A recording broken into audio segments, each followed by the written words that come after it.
श्रियकान्ताय कल्याणनिधये निधयेतिनाम् श्रीवेङ्कटनिवासाय श्रीनिवासाय मङ्गलम् लक्ष्मी सविभ्रमालोक सुभ्रूविभ्रमचक्षुषे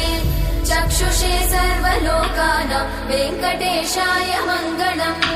श्रीवेङ्कटाद्रिशृङ्गाग्रमङ्गलाभरणाङ्गये मङ्गलानां निवासाय श्रीनिवासाय मङ्गलम्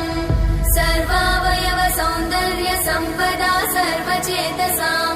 सदा सम्मोहनायास्तु वेङ्कटेशाय मङ्गलम् नित्याय निरवध्याय सत्यानन्द चिदात्मने सर्वान्तरात्मने श्रीमद् वेङ्कटेशाय मङ्गलम्